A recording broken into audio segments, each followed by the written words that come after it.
अस्सलामुअलैकुम नाज़रीन, WT news के नेटवर्क से मैं हूं इजाज भट्ट। नाज़रीन, कैदी नंबर 804 बैरक नंबर 3 अटक जेल। नाज़रीन, ये कैदी है कि कोई सीसा पिलाई दीवार है जो पिघलने का नाम ही नहीं ले रही, जो कि डील पे आने को तैयार ही नहीं है। जब कैदी नंबर 804 के वकला कैदी नंबर 804 को मिलकर आते हैं तो एक अजीब ही दास्तान सुनाते हैं कि इस शख्स को इतनी सहूबत वाली जेल के अंदर रखा गया, इतनी तकालीफ के अंदर इस शख्स को रखा गया ताकि ये मान जाए, ताकि ये किसी डील पे राजी हो जाए, ताकि जिन लोगों ने इस मुल्क को नुकसान पहुंचाया उनका पीछा छोड़ने को ये तैयार हो जाए। लेकिन कैदी नंबर 804 के वकला जब कैदी नंबर 804 से मिलकर बाहर आते हैं तो एक ही बात करते हैं कि इस शख्स को जेल के अंदर जितनी तकालीफ और अजियतें पहुंचाई जा रही हैं वो इसकी मजबूती में इजाफा कर रही हैं। ये शख्स बिल्कुल हारने को तैयार नहीं है और वकला बताते हैं कि खान साहब से जब हम पूछते हैं कि बताइए हालात कैसे हैं तो वो कहते हैं अल्हम्दुलिल्लाह बिल्कुल ठीक हालात हैं और मैं अंदर बैठा हुआ हूं, आप लोगों ने बाहर डट के रहना है। और वो कहता है कि मैंने अपनी कौम को गुलामी से आजादी दिलवानी है और मैंने इस चीज का अज़म कर लिया है। ये कैदी नंबर 804 है जो टूट नहीं रहा।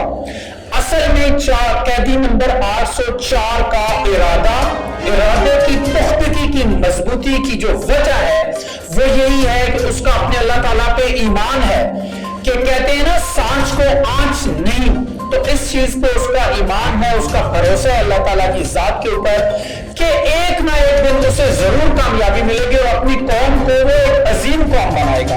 वो कैदी नंबर 804 जो कहता है कि मैं अपनी कौम को किसी के आगे नहीं झुकने दूंगा मां सिवाय अल्लाह के। और कैसे हो सकता है कि वो कैदी नंबर 804 किसी शख्सियत के आगे झुक जाए? वो कहते हैं मैं अमेरिकी गुलामी कबूल नहीं करूंगा, अगर मैं ताल्लुकात बनाऊंगा तो बराबरी की सतह पर बनाऊंगा। इसके अलावा अगर मुझे कोई नीचा समझे या मेरी कौम को कोई नीचा समझे, कम काबिल इज्जत समझे तो मुझे ये मंजूर नहीं है।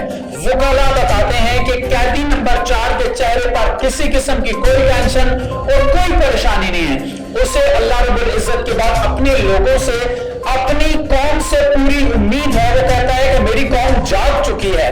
आपने पेशावर के नताइज भी देखे और उसके बाद परसों आपने गिलगित बल्तिस्तान के नताइज भी देखे।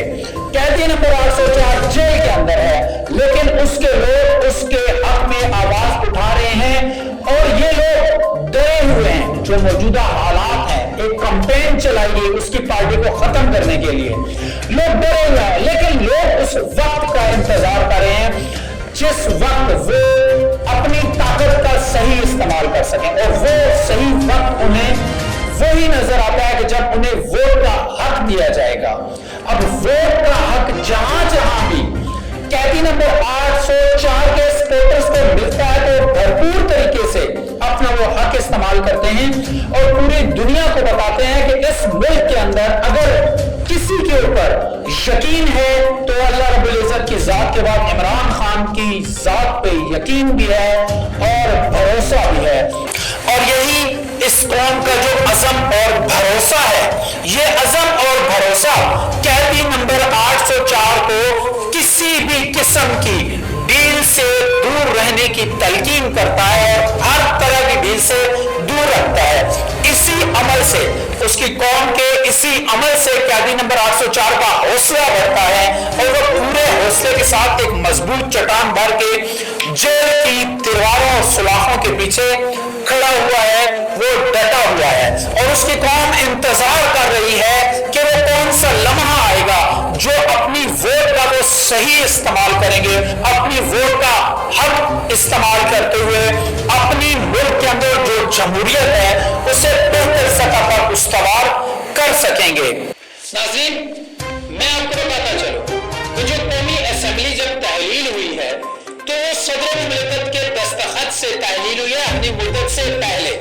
और आइन कहता है पाकिस्तान का कि जब असेंबली तहलील कर दी जाए वक्त से पहले और दस्तखतों से वो तहलील हो तो सदर मुमलिकत को इख्तियार होता है कि वो इलेक्शन की डेट अनाउंस कर सकते हैं। अब सदर मुमलिकत इलेक्शन कमीशन ऑफ पाकिस्तान को बुला रहे हैं कि आए और इलेक्शन की डेट बताएं ताकि मैं उसको अनाउंस करूं, लेकिन इलेक्शन कमीशन ऑफ पाकिस्तान ने ये कहा है कि ये आपका राइट नहीं है, हम आपके पास इस मामले के लिए नहीं आ सकते। अब होना क्या है, जब सदर मुमलिकत के बुलाने पर election commission of Pakistan date देने नहीं आ रहा तो ये केस चला जाना है सुप्रीम कोर्ट ऑफ पाकिस्तान के अंदर।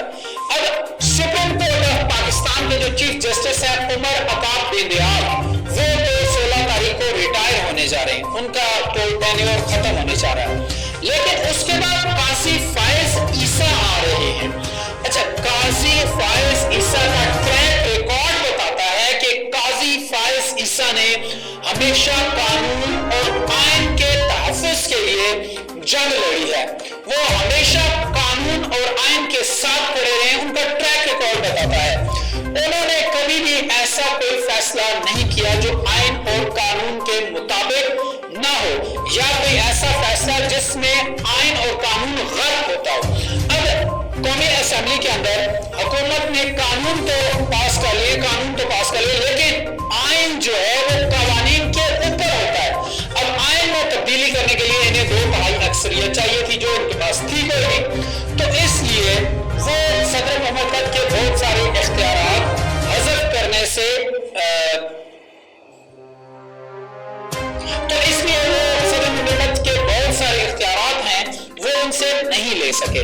तो सदर मुमलिकत का ये हक है कि वो उन्होंने उनके दस्तखतों से असेंबली तहलील हुई है और वक्त से पहले हुए, इसलिए वो डेट दे सकते हैं। अब ये केस चला जाएगा सुप्रीम कोर्ट ऑफ पाकिस्तान के अंदर। अब सुप्रीम कोर्ट ऑफ पाकिस्तान के चीफ जस्टिस होंगे काजी फायज ईसा। तो काजी फायज ईसा का मैं बता चुका हूं कि काजी फायज ईसा यकीनी तौर पे पाकिस्तान के आइन के साथ खड़े होंगे और आइन के मुताबिक फैसला करेंगे, और वो ये अनाउंस करेंगे, ये आप लिख लें मेरी बात, वो अनाउंस करेंगे कि सदर मुमलिकत को इख्तियार हासिल है और वो डेट दे सकते हैं। और इंशाल्लाह ये 90 दिनों के अंदर इलेक्शन आपको होते हुए नजर आएंगे और पाकिस्तानी कौम अपना वोट का हक सही तौर पे इस्तेमाल करती हुई इंशाल्लाह नजर आएगी आपको। अब तक के लिए इतना ही, अपना ख्याल रखिएगा, अपने चैनल का भी। अल्लाह हाफिज।